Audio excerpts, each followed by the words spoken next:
شکر کی یہاں بات آئی کہ تم میرا شکر کرو نہ شکری نہ کرو.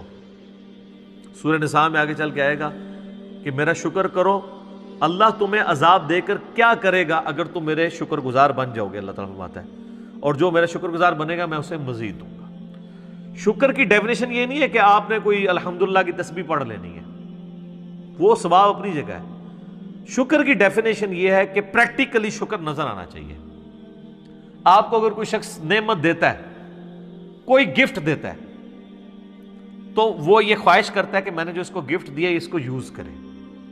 مجھے کئی لوگ بال پوائنٹ دے کے جاتے ہیں، جی لکھنا ہے جی اتنا، نہ لکھو، وہ تو کہتے ہیں بے قدری کی ہے. اللہ تعالیٰ نے جو ہمیں نعمتیں دی ہیں نا، تو اس کی ریکوائرمنٹ ہے اپنے بندوں سے کہ وہ ان نعمتوں کو ان کاموں میں کھپائے جو اللہ نے حکم دیا ہے، اور ان نعمتوں کو ان چیزوں سے بچائے جس سے اللہ نے منع کیا ہے. یعنی آنکھیں دی ہیں تو اللہ کی یہ خواہش ہے اپنے بندے سے کہ آنکھیں حرام کی طرف نہ اٹھیں. جب آپ نے حرام سے آنکھوں کو بچا لیا، آپ نے آنکھوں کا شکر ادا کر دیا. زبان کو حرام سے بچا لیا، زبان کا شکر ادا کر دیا. دل کو بچا لیا، دل کا شکر ادا کر دیا. جو بخاری مسلم میں حدیث ہے نا کہ آنکھیں بھی زنا کرتی ہیں، ہاتھ بھی زنا کرتے ہیں، پاؤں بھی زنا کرتے ہیں، دل بھی زنا کرتا ہے، شرمگاہ اس کی تصدیق کر دیتی ہے. دل میں جان بوجھ کے برا خیال ہے، اے تو آ گیا جھٹک دیا چھوڑ دیا، جان بوجھ کے نہ. پیٹ کا شکر یہ ہے کہ پیٹ میں حرام مال نہ جائے. پاؤں کا شکر یہ ہے کہ پاؤں حرام کام کی طرف نہ اٹھے. ہاتھ کا شکر یہ ہے کہ ہاتھ حرام کام کی طرف نہ بڑھے، نہ کسی پہ ظلم کے لیے نہ کمائی کرنے کے لیے. تو یہ سار ہے. تو اب اندازہ لگائیں کہ دنیا میں سب سے مشکل کام اگر کوئی ہے نا تو وہ شکر کرنا ہے. لوگ کیا کہتے ہیں جناب، پہلے خوب اللہ کا گلہ شکوہ کرتے ہیں، اپنا پورا غصہ نکالتے ہیں معاذ اللہ، اینڈ تک کہتے ہیں چلو جی جو دی مرضی، اللہ کا شکر ہے جی. پھر بھی تو جو اپنی روح راضی کرنی ہوتی ہے وہ کر لیتے ہیں، اور پھر اس کو نام صبر کا دے رہے ہوتے ہیں. حالانکہ بخاری میں حدیث ہے کہ صبر تو صدمے کے آغاز کے اوپر ہے. جب آپ نے اس وقت نہیں کیا تو پھر تو بات ختم ہو گئی. لے جی صبر کا ذکر شکر کے ساتھ جوڑا ہوا ہے، تو اگلی آیت بھی سن لیں، وہ اسی سے ریلیٹڈ ہے. یا ایھا الذین آمنوا استعینوا بالصبر والصلاۃ، اے ایمان والو مدد طلب کیا کرو صبر کے ذریعے اور نماز کے ذریعے. کس کی مدد؟ اللہ کی. ظاہر ہے شیخ عبدالقادر جیلانی کی مدد تو نہیں طلب کرنی، مولا علی کی مدد تو نہیں طلب کرنی، اس سے اللہ کی. کیونکہ ساتھ ہی آ گیا ان اللہ مع الصابرین، بے شک اللہ صبر کرنے والوں کے ساتھ ہے. یعنی جو صبر کرنے والے ہیں ان کے ساتھ اللہ ہو جائے گا. جب وہ صبر کے ذریعے اللہ کو پکاریں گے اللہ ان کی مدد فرما دے گا. سمپل چیز ہے. صبر کے اندر پوری زندگی ہے. بلکہ نماز بھی صبر ہی ہے جناب. فجر کی نماز گرمیوں میں اٹھ کے پڑھنا صبر نہیں ہے جب نیند ہی نہیں پوری ہوتی. سردیوں میں نماز کے لیے وضو کرنا کیا صبر نہیں ہے؟ صبر کی 3 اقسام ہے مینلی. ایک صبر ہے اللہ تعالی کی طرف سے آئے ہوئے تکلیفوں پہ صبر کرنا،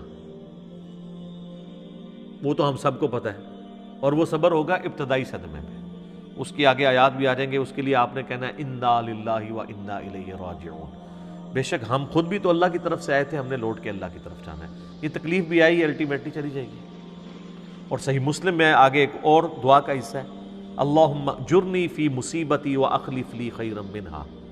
تو مسلم شریف کے الفاظ ہیں، جو یہ دعا پڑھ لے گا تو اللہ تعالیٰ اسے بہتر نعم البدل عطا فرمائے گا اس چھوٹ جانے والی چیز کے ایکویولنٹ. اس کا مطلب یہی ہے اللہم اجرنی فی مصیبتی، اے اللہ اس مصیبت میں مجھے اجر عطا فرما، واخلف لی خیرا منہا، اس سے بہتر میرے لیے خلیفہ مقرر کر دے، بہتر نعم البدل. اور مسلم شریف کے الفاظ ہیں، ام سلمہ کہتی ہیں جب میرا خاوند ابو سلمہ فوت ہوا تو میں بڑی دکھی تھی، تو میں نے حضور سے یہ دعا سنی ہوئی تھی، انا للہ و انا الیہ راجعون اللہم اجرنی فی مصیبتی واخلف لی خیرا منہا. یہ یوٹیوب پہ میرا ایک کلپ بھی اپلوڈڈ ہے، غم کی خبر کو خوشی میں بدلنے کی دعا. تو اس میں نے اس کو ڈسپلے بھی کروایا نیچے. تو کہتی ہیں میں نے یہ دعا پڑھ لی اور میں پھر پریشان تھی کہ ابو سلمہ سے بہتر تو نبی علیہ السلام کے صحابہ میں کوئی اور صحابی نہیں ہے، تو مجھے اللہ تعالیٰ اس کا بہتر نعم البدل کیا دے گا. تو کہتے ہیں جیسے ہی میری عدت پوری ہوئی تو نبی علیہ السلام میرے پاس آئے اور انہوں نے میرے سامنے اس خواہش کا اظہار کیا کہ میں تمہیں اپنے عقد میں لینا چاہتا ہوں. تو کہتی ہیں میں نے کہا مجھے واقعی نعم البدل مل گیا. اور ام المومنین بنی ہے 64 ہجری میں فوت ہوئی ہیں، واقعہ کربلا کے بھی 3 سال بعد فوت ہوئی ہیں۔ نبی الاسلام کی وفات کے بعد یہ 53 سال زندہ رہی ہیں۔ اتنی لمبی عمر کسی اور امہات المومنین میں سے کسی نے نہیں پائی۔ سب سے آخر میں حضور کی جو بیوی فوت ہوئی ہیں ام سلمہ ہے۔ اور اہل بیت کی شان میں اور کربلا سے ریلیٹڈ جتنی احادیث ہیں نا وہ آلموسٹ ام سلمہ نے روایت کی ہوئی ہے۔ نبی الاسلام کی یہ بڑی لاڈلی ترین بیویوں میں سے ام سلمہ سلام اللہ علیہا ورضی اللہ تعالی عنہ۔ تو انہوں نے یہ دعا پڑھ لی تھی، تو وہ اس کا کچھ حصہ آگے آ بھی جائے گا۔ اللہ تعالیٰ نیک بندوں کی نشانی بتائے گا کہ وہ جب بھی ان پہ کوئی تکلیف آتی ہے تو وہ یہی کہتے ہیں انا للہ و انا الیہ راجعون۔ تو پہلا صبر ہے تکلیفوں پہ، دوسرا صبر ہے جو اللہ نے آپ پہ پابندیاں لگا دی ہیں فرائض کی، نماز پڑھنی ہے، روزہ رکھنا ہے، یہ ظاہر ہے آپ کو اس کے لیے جنبی ہوں تو غسل اتارنا ہے، اس کے لیے آپ کو تکلیف سے نہیں گزرنا پڑتا، پروٹوکول دینا پڑتا ہے، تو یہ بھی ہے۔ اور تیسرا صبر ہے حرام چیزوں سے بچنے پہ، آنکھوں کی حفاظت کرنا، اس کو حرام سے بچانا، اس کے لیے صبر کرنا پڑتا ہے۔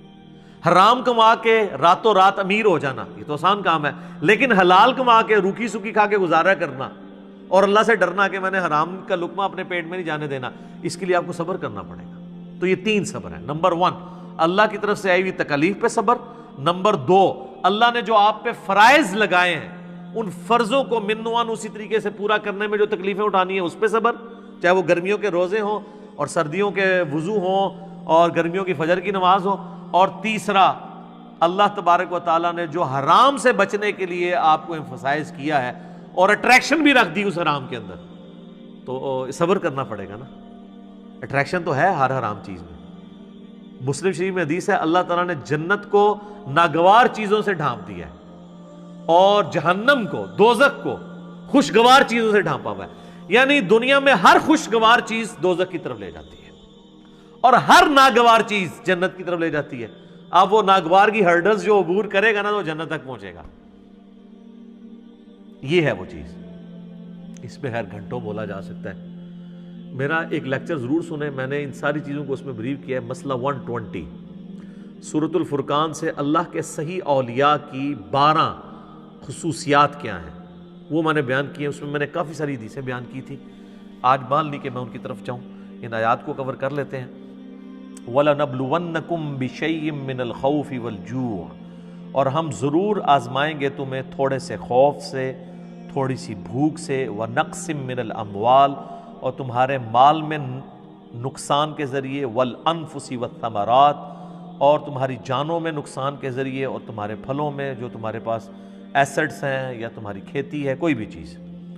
وَبَشِّرِ الصَّابِرِينَ، اور پھر بشارت ہوگی جو صبر کر لیں گے، یعنی اللہ نے یہ کنفرم کر دیا ہے کہ آزمائے بغیر میں نے کو نہیں چھوڑنا۔ اب یہ ایک آیت اس بات کی متقاضی ہے کہ میں 1 گھنٹہ صرف اس آیت کے اوپر بولوں کہ اللہ تبارک و تعالیٰ نے انسان کو ضرور آزمانا ہے۔ بہرحال چونکہ میں نے یہ پچھلے دنوں جو کورونا سے ریلیٹڈ بھی ویڈیو ریکارڈ کروائی ہے اس میں میں نے اس آیت کو کور کیا، اور اس کے کانٹیکسٹ میں سورہ الحدید کی آیت نمبر 22 اور 23 میں اللہ تعالیٰ نے فرمایا کہ زمین و آسمان میں کوئی مصیبت ہم نازل کریں یا تمہاری جانوں میں تو ہم نے اس سے پہلے ہی روئے محفوظ میں اسے لکھ لیا ہے، تاکہ جو تمہیں تکلیف پہنچے تم اس کے اوپر غم نہ کرو، اور جو تمہیں اللہ کی طرف سے اچھائی ملے اس کے اوپر شیخی نہ بگاڑو، اللہ کو شیخی بگاڑنے والے پسند نہیں ہیں۔ تو یہ ہمارا ٹیسٹ ہے، سورۃ الانبیاء میں ہے کہ ہم اچھے اور برے حالات کے ذریعے تمہیں آزماتے رہیں گے، لیکن ہمارے لیے یہ ہے کہ صبر کرنا ہے۔ مبشر الصابرین، بشارت ہے صبر والوں کے لیے۔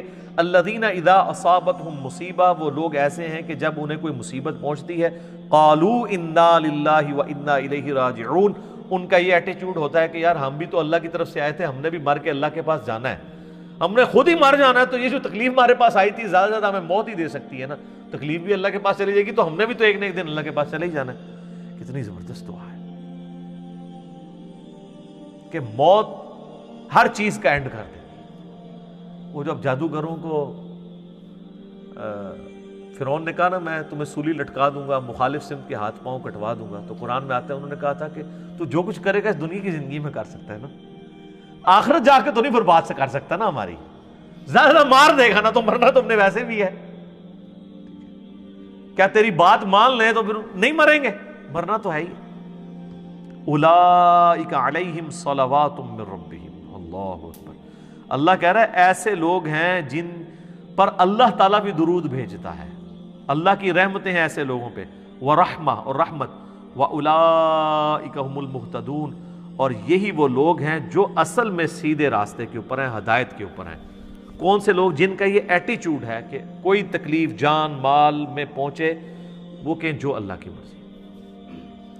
اس اعتبار سے ایک حدیث ہے، اب یہ مسئلہ تقدیر سے ریلیٹڈ ہے۔ مسئلہ تقدیر خود اتنا بڑا ٹاپک ہے کہ میں نے قرآن حکیم سے 50 مقامات سے 200 آیات کراس ریفرنس کے طور پہ 4 لیکچرز میں کور کیے ہیں۔ مسئلہ 103 104 ABC، مسئلہ تقدیر کے اوپر یہ آیات بھی اس میں کور کی تھی۔ تمام اس طرح کی جو کریٹیکل آیات ہیں وہ کور کی ہیں۔ پھر بخاری مسلم میں درجنوں احادیث ہیں تقدیر کے اوپر، اور اس میں ایک حدیث سب کو کنکلوڈ کرتی ہے۔ اور امام مسلم اتنے سمجھدار ہیں کہ جو کتاب القدر چیپٹر ہے نا، تقدیر ڈیسٹنی والا چیپٹر، اس کی آخری حدیث انہوں نے وہی لی ہے، کیونکہ حدیثیں وہ ایسی ہیں کہ انسان بعض وقت کنفیوز ہو جاتا ہے۔ تو میں نے تقدیر کے لیکچر جو دیے ہیں اس میں وہ ساری حدیثیں جس سے لوگ قدریہ کی طرف چلے جاتے تھے یا جبریہ کی طرف، میں نے دونوں کا رد کر کے آپٹیمل سولوشن بتایا۔ وہ مسلم شریف کی حدیث بڑی زبردست ہے۔ اس حدیث میں الفاظ ہیں کہ سیدنا ابو ہریرہ رضی اللہ تعالیٰ عنہ کہتے ہیں کہ نبی علیہ السلام نے مجھے یہ وصیت کی تھی، اے ابو ہریرہ اپنے لیے جو نفع مند چیز ہے اس کے لیے خوب کوشش کرو، نمبر 1۔ نمبر 2، پھر وَاسْتَعِن بِاللَّهِ، اللہ سے بھی مدد مانگنی ہے، خالی کوششوں میں نہیں بیٹھ جانا۔ جو مولا علی کا قول ہے کہ میں نے اپنے ارادوں کے ٹوٹنے سے اپنے اللہ کو پہچانا ہے، کہ میں نے سب کچھ فٹ رکھا تھا لیکن اللہ کی مرضی کچھ اور تھی، کچھ اور ہی رزلٹ نکل آیا۔ اپنے لیے نفع مند چیز کے لیے پوری کوشش کرنا، وَاسْتَعِن بِاللَّهِ، پھر اللہ سے مدد مانگنا، پھر ساتھ فرمایا کاہلی نہ کرنا، سستی نہ کرنا۔ یہ نہیں کہ پیپروں کی تیاری کی کوئی نہیں ہے اور خالی تسبیح پڑھی اور اینڈ تے فیل ہو کے کہتے ہیں جو اللہ دی مرضی، نہیں، یہ نہیں۔ کاہلی نہ کرنا، سستی نہ کرنا۔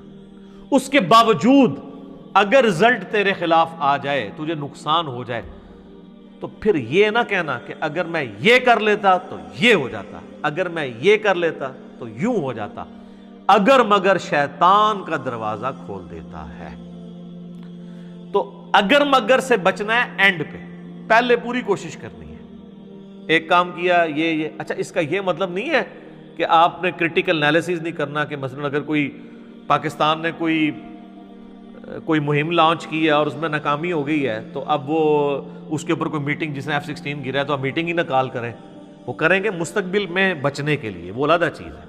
اس پہ آپ صبر کریں گے، مستقبل کی تو اسٹریٹجی بنانی ہے۔ جو بخاری مسلم حدیث ہے، مومن ایک سوراخ سے 2 بار نہیں ڈسا جاتا، تو دوسری بار اسی لیے نہیں ڈسا جاتا کہ وہ انالائز کرتا ہے یار میں نے پہلے بھی کام پہ ہوں دوبارہ نہ پہ جائے، وہ ایک علیحدہ چیز ہے، اس کو اس سے مکس نہیں کرنی۔ جو نقصان ہوا اس پہ کہنا ہے جو اللہ کی مرضی، کیونکہ سورۃ الحدید کیا ہے نمبر 22 اور 23 ہے کہ اللہ تعالیٰ نے تمہارے نصیب میں چیز لکھی ہے جو تمہیں پہنچنے والی ہے، تمہاری جان میں ہو یا پوری انسانیت کے لیے، وہ تمہیں تکلیف آنی ہے۔